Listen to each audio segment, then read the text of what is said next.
Olá pessoal, estamos aqui para uma live hoje com meu amigo Marcel Torres. Sejam bem-vindos. O Marcel já entrou aqui. Deixa eu adicionar.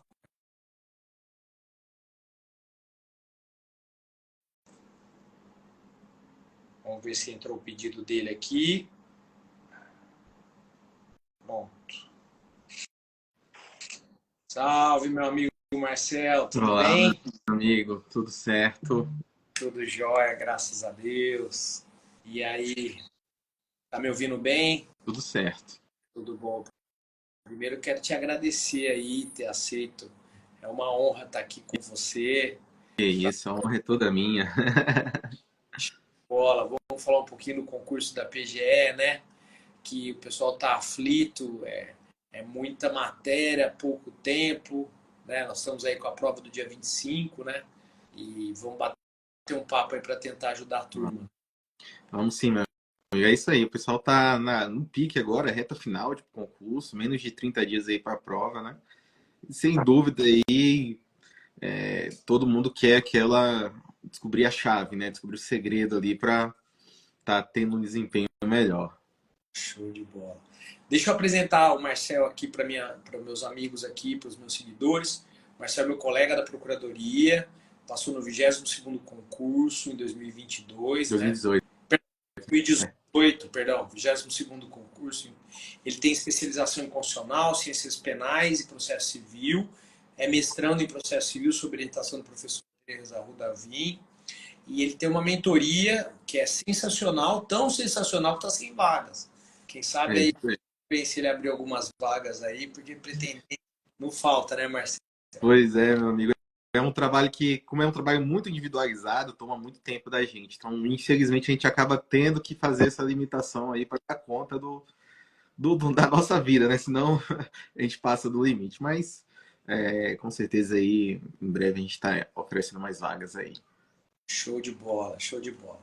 Então, Marcelo, vamos lembrar um pouquinho das suas dicas de preparação, o que você fala para a turma agora na reta final, para a gente aproveitar esse tempo agora até a prova, o que você costumava fazer, o que você recomenda diante do perfil da banca examinadora. Bora, meu amigo. Então, o concurso da PGE São Paulo é um concurso que tem características muito próprias, né? É um concurso que tem banca própria, então a gente tem que esquecer um pouco essa questão de perfil de banca VUNESP, porque é uma prova que é feita pelos próprios procuradores e a VUNESP faz apenas a parte operacional. Provavelmente quem está aqui assistindo a gente já está inscrito no concurso, já está aí nessa reta final e está na dúvida de que forma implementar uma rotina talvez mais eficiente, dar um diferenciado nos estudos nessa reta final.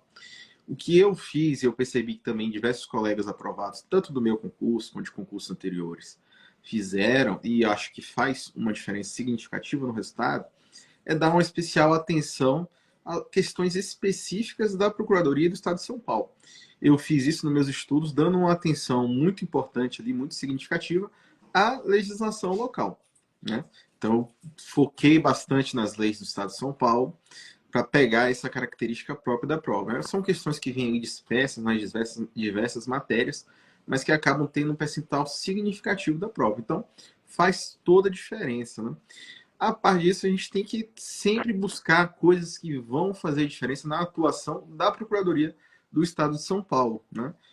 E hoje o que a gente vê aqui, desde que eu entrei, acho que você também percebe isso, é que o Estado de São Paulo e a Procuradoria especificamente tem buscado implementar cada vez de forma mais sensível soluções alternativas de conflitos, né? Que a gente percebe que a via judicial hoje aqui em São Paulo ela está cada vez mais assoberbada de trabalho, né? E isso é ruim tanto para a Procuradoria quanto para o próprio cidadão que procura aí essa ajuda para resolver as suas questões judiciais. Então, hoje o que a gente percebe é uma preocupação muito grande com essas soluções alternativas de conflitos aqui na Procuradoria do Estado de São Paulo. A gente tem, agora foi aprovada no último ano também, a questão da transação tributária, e a gente já vê isso refletir aqui na forma de organização do trabalho com o núcleo de transação que está sendo implementado, toda essa busca aí de soluções alternativas. E a gente vê isso também já há alguns anos com a arbitragem, que é um ponto que você entra aí com uma especialidade muito boa, né, Olavo? E que tem também um espaço especial aqui na Procuradoria de São Paulo. A gente vê a arbitragem nos principais contratos, aqueles de maiores valores, e tem um acompanhamento especial dentro aqui da Subprocuradoria do Contencioso Geral, justamente pela importância desses métodos alternativos aqui na PGE. São pontos que, sem dúvida, acabam fazendo uma diferença na hora da prova. Inclusive, no último concurso teve também questões sobre consensualidade, e é algo que é uma tendência muito forte na Procuradoria, não só aqui em São Paulo, mas acho que no Brasil como um todo. E isso tende a se repetir na prova, né? O que você acha? É isso aí, Marcel. Então, só algumas palavras sobre, tentando abordar alguns pontos do que você tocou. A primeira questão da VUNESP. A VUNESP, então, ela é organizadora e ela geralmente tem uma recomendação para os examinadores. Eu sei porque eu já atuei na VUNESP. A recomendação da VUNESP é que nós tenhamos 50% das questões do nível médio, 25% do nível muito difícil e 25% muito fácil. Essa recomendação é papo permanente da VUNESP. Então, ela chega para os examinadores e fala, olha, é o que nós recomendamos. Então, faça a sua prova pensando nisso. Então, é algo muito importante vocês terem em mente, não ficar esperando só aquelas questões complicadíssimas em termos de dificuldade. Mas as questões são complexas na primeira fase da Procuradoria. Enunciados grandes, perguntas que exigem raciocínio. Então, você sai da prova muito cansado intelectualmente, que vai repercutir no seu cansaço físico. Sobre aí o que eu recomendo agora nessa reta final. Tomar cuidado com aqueles blocos de matérias que você tem mais dificuldade para tentar seguir aí no mínimo. Então, assim, processo de trabalho que geralmente foge, né, da nossa rotina de preparação, era para mim uma dor muito grande. Mas geralmente a prova não traz aqueles absurdos, né? O examinador é bem consciente, estudar bastante as peculiaridades processuais da Fazenda Pública em Juízo, seja no processo do trabalho, seja no processo civil, isso aí é fundamental. E o toque para os métodos adequados de solução de conflitos, né? Há uma necessidade de domínio desse tema dentro de processo civil, dentro de administrativo nós temos esse tópico, e dentro de tributário a transação tributária é uma realidade, né? O Estado tem aumentado a arrecadação se valendo da transação tributária, e nós temos algumas novidades em lei estadual recente, inclusive permitindo a utilização de precatórios para pagar até 75% do débito.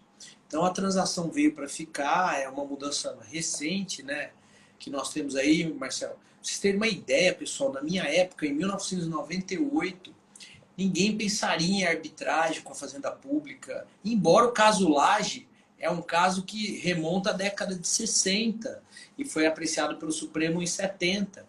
Mas antes disso nós tínhamos arbitragem com a administração pública. Tem um caso que o Rui Barbosa foi advogado, o caso Pimenta, Marcel, e que eu não consegui até hoje achar julgado no Supremo. Já acionei 2 amigos que são assessores lá no Supremo, ninguém achou esses acordos, que é uma causa que o Rui Barbosa perdeu como advogado e ficou muito desiludido, e a posição do Supremo foi no sentido de manter a arbitragem nesse caso Pimenta. Depois a gente faz uma busca junto para ver se a gente acha isso.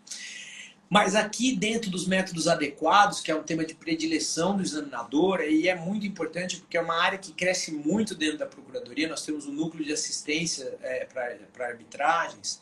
Nós temos uma reportagem hoje no site do Conjur, que já foi motivo de reportagem no Valor Econômico, no sentido de que a arbitragem com a administração pública cresce muito.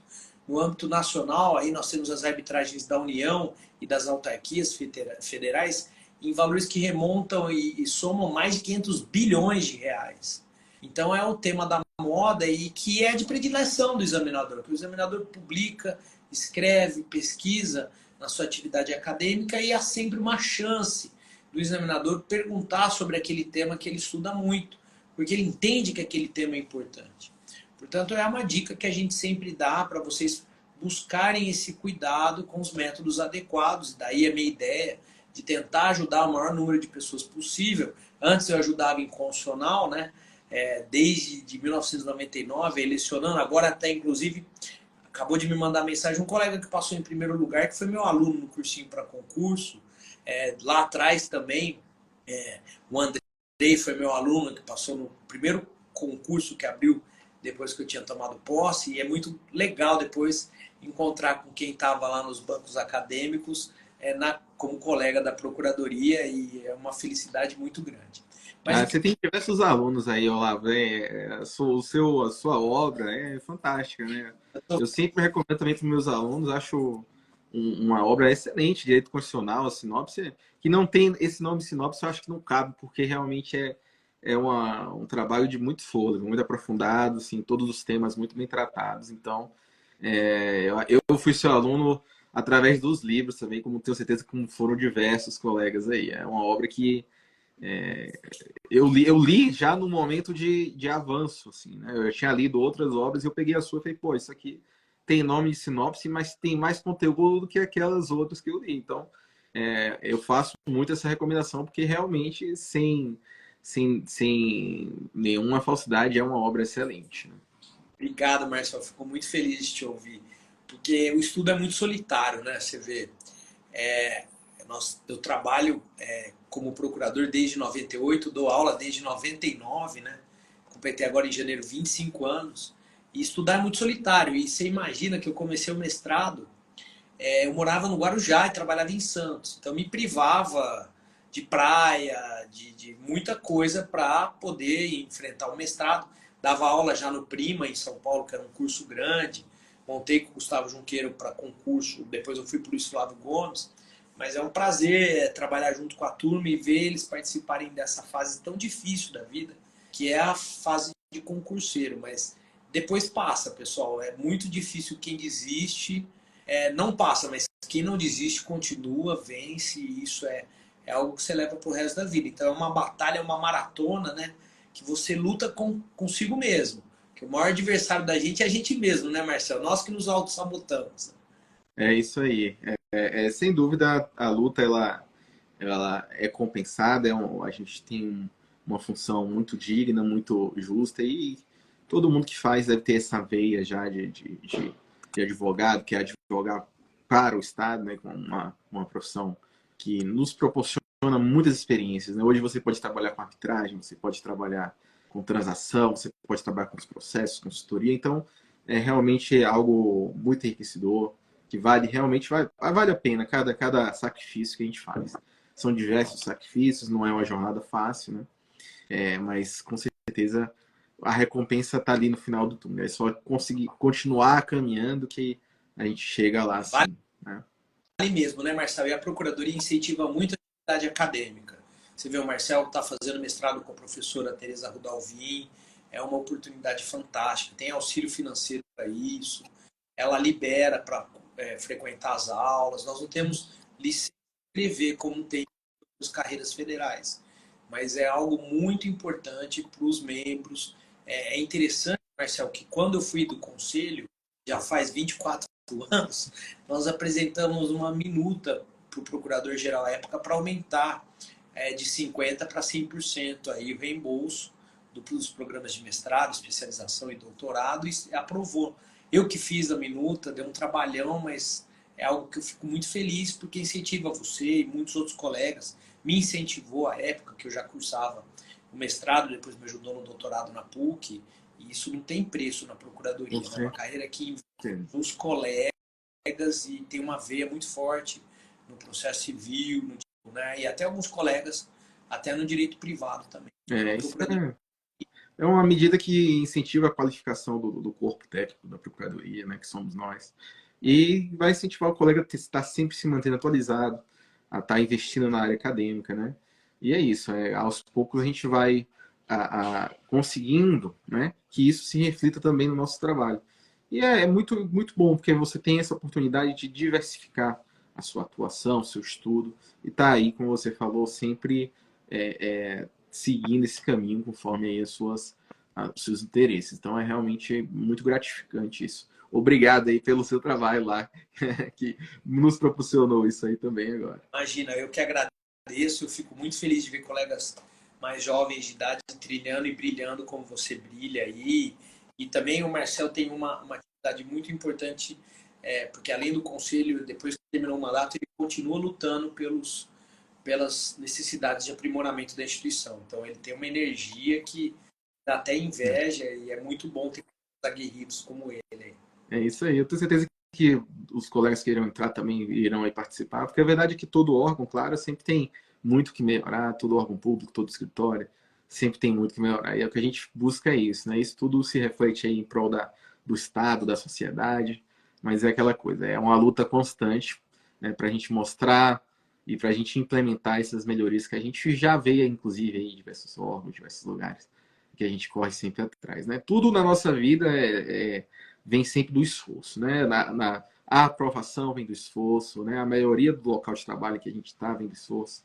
Então é uma didática, é uma regra que a gente tem que manter aí, querendo ou não, né? Como tudo na vida é uma luta permanente. É isso. Mas e no concurso? Então, eu peço que vocês pensem com muito carinho e estudar os métodos adequados de solução dos litígios. Então, a partir da resolução 125 de 2010, a consagração da teoria da justiça multiportas. Existem várias portas de acesso à justiça, algumas mais adequadas, outras menos adequadas. É lógico que num processo de valor pequeno, de um contrato pequeno, o Estado não vai levar esse material e esse assunto, essa matéria para arbitragem. Nesse caso não vale a pena, porque a arbitragem tem um custo. Então essas opções são mais adequadas ou não. Na segunda fase, evitem a utilização da palavra alternativos, porque ela diminui os institutos e ela não é geralmente empregada pelos doutrinadores clássicos, pelos grandes doutrinadores. Utilize a terminologia na segunda fase métodos adequados. Tá? Mas aí dentro dos métodos adequados nós temos os autocompositivos e os heterocompositivos. Os autocompositivos, as partes diretamente ou não, esse ou não significa a participação de um terceiro, no caso da mediação ou da conciliação, elas resolvem aquele litígio e se autocompõem. Então aí temos a negociação, que pode ser direta ou com até participação de um facilitador. A conciliação, também pode ter um conciliador, a mediação e o dispute boards. A atenção para o dispute boards. O examinador de processo civil tem artigo sobre dispute board lá no Migalhas. É um comitê de resolução de disputas. Ele está consagrado expressamente na lei de licitações, mas ele não é vinculante, no sentido de que as partes escolhem um comitê, esse comitê vai decidir quem tem razão, mas aquela decisão é de adesão facultativa. As partes não são obrigadas a sujeitarem a decisão desse comitê. Isso é muito importante porque o examinador gosta. Está lá na lei de licitações, não está longe da sua realidade. A administração tem utilizado, então é algo que se tem que tomar cuidado. Fora disso, os métodos heterocompositivos, que nós estamos acostumados mais com a jurisdição estatal, que um terceiro decide ali na jurisdição estatal com força de coisa julgada. E na arbitragem também tem força de coisa julgada. Só a diferença é que o árbitro não tem poder de coerção. Então a execução vai para o judiciário. E também condução de testemunha, coercitiva de testemunha. E aí nós temos outras formas de métodos heterocompositivos, como a expertise, o arbitramento pericial, que não tem conteúdo vinculante. Então, que a decisão não vincula, não faz coisa julgada entre as partes. Tá? Então, essa distinção é importante, né, Marcelo? Porque está ali na predileção do examinador. É isso aí. É um tema que está muito quente, tudo isso aí. Inclusive, no mestrado esse semestre, a gente teve aula sobre precedentes. E um dos temas de discussão foi justamente a aplicação dos precedentes aí na arbitragem, que é um tema que até hoje, assim, não tem uma conclusão. O professor Carmona tem uma posição, né? É um tema muito quente, né, Olavo? O que você acha? Você tem uma opinião aí sobre isso, meu amigo? Esse tema é tão quente que eu presidi uma mesa no Congresso Brasileiro de Arbitragem com a Administração Pública em 2020. Foi em fevereiro, logo no comecinho do mês, aí veio a pandemia e fechou tudo. E nesse congresso, o professor Tucci defendeu aí, de forma brilhante, a tese dele. É o tema mais polêmico dentro da arbitragem. Que significa esse termo? Existem os precedentes vinculantes que cada vez mais ganham força. Inclusive, esse livro lá do fundo é minha dissertação de mestrado que trata do efeito vinculante, que eu escrevi na PUC em 2002, ele defendi. E de lá para lá, cara, eu não aguento mais estudar efeito vinculante, essa questão da arbitragem, porque eu estou reestudando ela. Quando saiu o CPC de 2015, eu acrescentei 100 páginas no livro.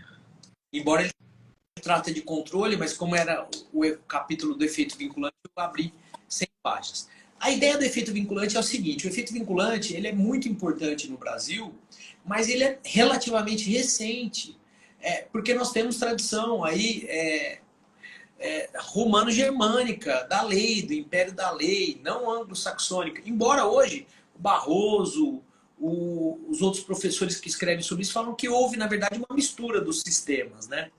Mas o Brasil não tem efeito vinculante na Constituição de 88. Ele vem com efeito vinculante na emenda 3 de 93 para a DECOM. E ali surge o efeito vinculante, escreveram um livrinho pela inconstitucionalidade da emenda 3, mas o Supremo, por 10-1, disse que era constitucional. Pós isso, nós temos o efeito vinculante em 98 para a DIN, por meio de lei, ali 9868. Também nós temos o efeito vinculante em 99 para a DPF, para decisão na DPF. Vem aí depois as súmulas vinculantes da emenda 45, a regulamentação da lei da súmula vinculante, e também nós temos depois a evolução aí do CPC, que no 927 vem e abre o efeito vinculante, um rol interessante, não emprega a expressão efeito vinculante. Utiliza a expressão que os juízes e tribunais observarão no imperativo, né, Marcelo? E aí vem a discussão, agora, e a arbitragem? Só que também em 2015 nós temos uma reforma da lei de arbitragem no rol do artigo 32 e não incluem ali como um dos fundamentos para anular a sentença arbitral a decisão, a sentença arbitral que viola a decisão vinculante. Por que o legislador não alterou isso? Bom, aí começa o problema. Então, como está no rol do 32, se o árbitro não observa o efeito vinculante, a sentença arbitral é nula. Essa é a briga. Antes disso, algo que o Carmona salienta. Ninguém é louco de falar para o árbitro não seguir efeito vinculante.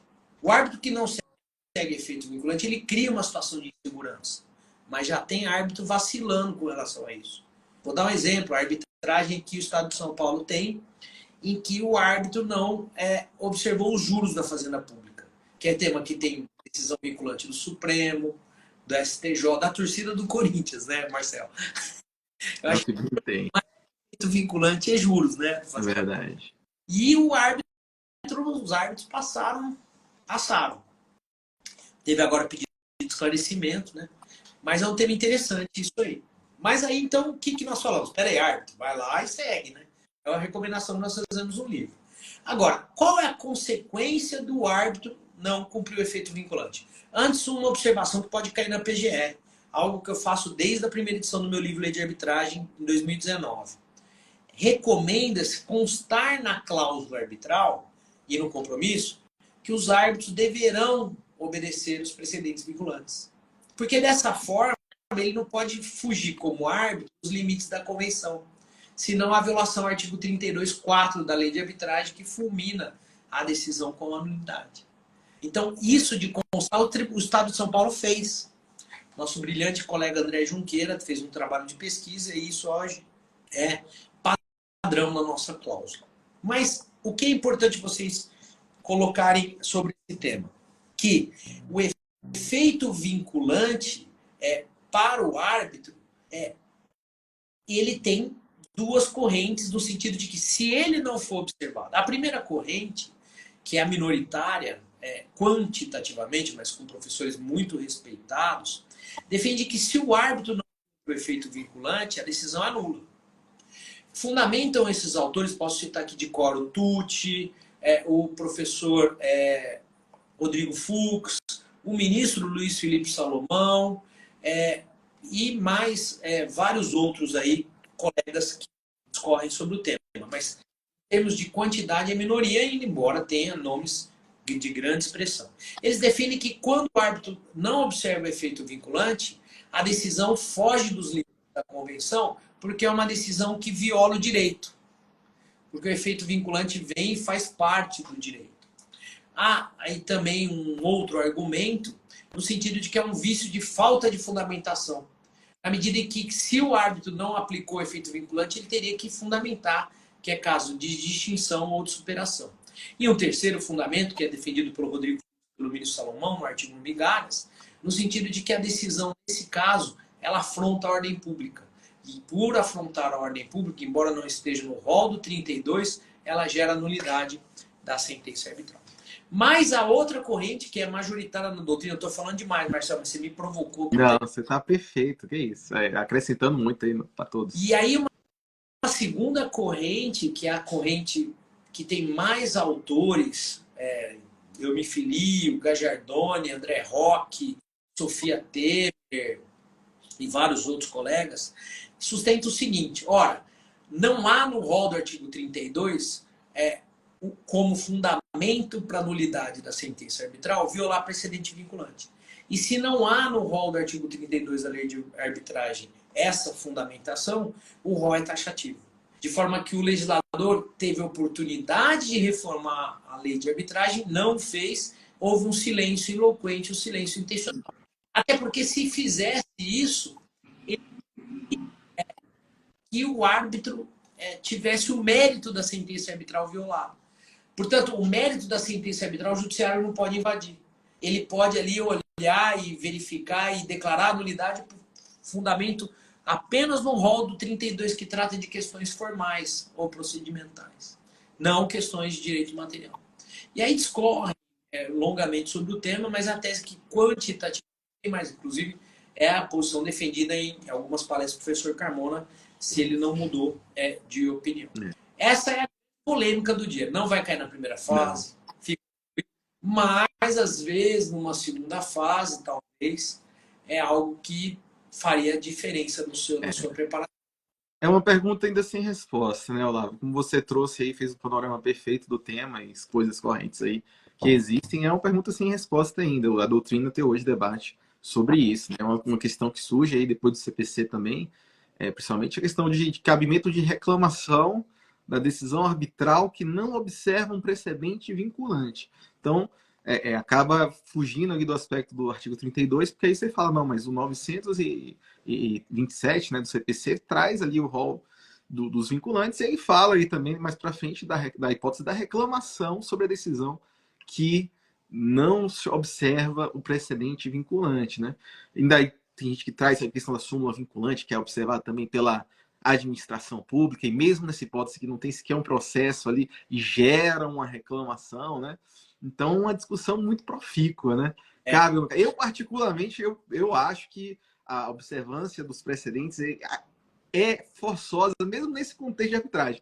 Porque senão você acaba, minha opinião pessoal, né, pessoal? Eu não sou nenhum doutrinador de peso, é só com base até na discussão que a gente teve no mestrado também. Mas eu acho que se você tem uma separação, uma desnecessidade, uma desvinculação dessas decisões no âmbito arbitral, você acaba criando quase que um ordenamento jurídico paralelo em algumas hipóteses. Porque um exemplo de uma decisão vinculante, uma decisão do Supremo Tribunal Federal num incidente de inconstitucionalidade, ou seja, controle de constitucionalidade difuso, né?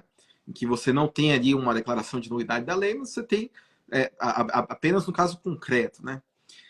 Então, é uma situação que é difícil o árbitro falar assim, não, mas eu entendo, não vou observar essa situação aqui, foi uma situação de constitucionalidade difusa. E aí você tem uma situação em que o Supremo Tribunal Federal falou que é inconstitucional, mesmo que de forma incidental, e de repente num julgamento arbitral, e numa sentença arbitral, é aplicado uma hipótese de inconstitucionalidade. Então, gera, sem dúvida, aí um debate muito amplo, né? Eu acho que na situação da declaração abstrata, tem ainda mais argumentos. Porque a abstrata, claro, é controle concentrado, a lei ela é declarada nula desde o do nascedor, né? A gente se filia à teoria da nulidade, né? Então, há uma expurgação da lei do ordenamento jurídico quando se analisa com base na teoria da nulidade, né? Ela não é declarada, não é declarada inválida, é declarada nula, né? Então, são situações muito interessantes para ser discutidas nesse meio acadêmico e nessa discussão de arbitragem. Eu acho que numa prova oral, numa prova até numa discursiva, dependendo de como isso é colocado, né? Pode ser cobrado sim. Mas por ser um tema justamente que não tem uma definição, né? Tem doutrina, claro, e aí todas as posições, eu creio, são muito bem defendidas, com argumentos bastante ricos, bastante certeiros, né? Só que como não tem uma definição ainda, não há um martelo batido, isso não chegou no STF. O STF não falou, então aí a gente não tem como cobrar isso numa prova objetiva, de jeito nenhum, né? Seria realmente para verificar a capacidade de argumentação, de raciocínio aí, e o conhecimento, claro, dessas posições ali pelo candidato. Agora, para a primeira fase é importante ter em mente precedentes do STJ reiterados. A sentença arbitral só é impugnável via ação anulatória ou impugnação com cumprimento de sentença. Só essas duas hipóteses. Então, toma cuidado com isso, porque não traz qualquer outro tipo de impugnação, o que automaticamente afasta a reclamação. Mas na prática, o árbitro que descumpre o precedente vinculante é louco, que nenhuma das partes vai chamá-lo mais. Porque não traz nenhuma segurança jurídica. A arbitragem existe justamente para trazer segurança jurídica. Né? É loucura não fazer. E é interessante nós citarmos que quando o título executivo é fundado em lei declarada inconstitucional, seja pelo Supremo, no controle difuso ou no concentrado, o CPC traz uma hipótese de impugnação ao cumprimento de sentença. E aí é uma situação que o judiciário intervém no mérito da sentença arbitral. Porque se a sentença arbitral é fundamentada em título executivo baseado em lei declarada inconstitucional, aí é uma hipótese que pode ser desconstituída a sentença arbitral ali na impugnação do cumprimento de sentença arbitral. E algo importante para a primeira fase é que a ação anulatória, com fundamento no artigo 32 da lei de arbitragem, tem prazo decadencial de 90 dias, que é fatal e improrrogável.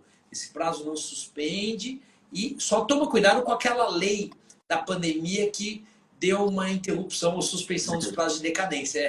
É a coisa mais abominável do mundo, mas teve naquele período, né, Marcelo? Perfeito, Tem que observar realmente a lei ali, a lei complementar, né? Realmente promoveu a suspensão desse prazo decadencial aí, ali no período que especifica. Realmente, eu nem lembrava disso, você falou que agora eu lembrei. Na prática, eu utilizei também no período, né? Acho que a gente alegou aí em algumas situações, mas o tempo passa e a gente acaba até esquecendo disso, mas é verdade, ocorreu isso aí. Bom, e aí, então, essa questão é que nós acabamos tratando até de questão de segunda fase e de exame oral aqui do concurso, porque Verdade. aprofundamos, mas não tem jeito, a gente tem que passar conteúdo completo para vocês e veja, um conteúdo aí que a gente acabou resumindo aqui vários livros, mas para a primeira, fica tranquilo que nós não vamos chegar em profundidade, você pode ficar. Marcelo, o que você está fazendo aposta aí para os temas de revisão aí dos últimos minutos aí? Em geral, você está apostando em quê? Olavo, eu acho que a coisa mais importante, até que você fala assim, a primeira fase não é profundidade da regra, né? É horizontalidade, é você ter esse conhecimento horizontal mesmo, você conhecer mais matérias possível. Então, eu acho que a melhor coisa que você pode fazer, candidato, nessa reta final, é verificar os seus pontos fracos, o que você não viu também naquele edital, focar naquilo ali, pegar para complementar, porque às vezes o que você viu você ficar revisando muito numa reta final não vai acrescentar tanto assim nesse momento de estudo. Então, o que eu preferia fazer era sempre complementar os meus estudos, ver o que eu ainda não tinha visto, né? Alargar o meu conteúdo assim estudado, né? E aí, a par disso, claro, tá ali focando na legislação local, que eu acho que para mim fez toda a diferença. Acho que nas últimas provas aí a gente está tendo uma média de 15 a 20% de cobrança de leis locais, leis estaduais. Ou seja, faz toda a diferença. É uma ou duas questões por matéria que seja, mas que faz quando você soma tudo ali é um percentual muito alto. E isso faz diferença porque às vezes as questões da legislação local estão entre aquelas questões fáceis, Olavo, que você falou que a Unesp recomenda que tem. Porque são questões que vão cobrar a literalidade da lei. Que você leu a lei uma vez, você vai ter condição de se lembrar aquilo, mais ou menos, eliminar alguma, e aí conseguir responder a questão com base em uma leitura que você fez ali, guardando aquele conhecimento da lei. Então, são questões, no geral, fáceis para quem leu a lei. Entendeu? E lendo a lei, você vai ter esse percentual de acerto aí, que pode chegar aí, de repente, até 20% a mais na sua nota, porque é uma diferença significativa para você ser ou não aprovado. Então, o que eu faria muito é focar nisso aí, agora nesse momento de reta final. É uma excelente estratégia. E na minha época a gente usava alguns livros coringas para fazer essa revisão, principalmente trabalho, processo de trabalho, que era uma parte que a gente tinha muita dificuldade. Eu usei, e alguns amigos também usaram, aquele Manual de Direito Público e Privado do Edson Milaré e do Maximiliano Filho. É o clássico. Que você faz uma revisãozinha de trabalho, processo de trabalho rapidamente, coisas que a gente esquece, né? Mas que ainda restaura a memória na época da graduação. Isso me ajudou muito e já ouvi vários colegas que, inclusive, estavam no exame oral dentro da pasta com esse livro, o examinador perguntou e tinha a resposta ali. Então, coringas, embora a gente tenha vergonha de assumir em público, mas a ideia aqui é ajudar as pessoas, eles ajudam nessas questões básicas e simples que a memória está com algo muito longe, né, Marcelo? Perfeito. Perfeito, é isso aí, Olavo. Acho que a gente trouxe aqui pro pessoal dicas aí valiosas aí para essa reta final. Isso aí, pessoal. Nós estamos à disposição aí de vocês. Pode mandar inbox. O Marcelo responde todo mundo. Eu também, Marcelo.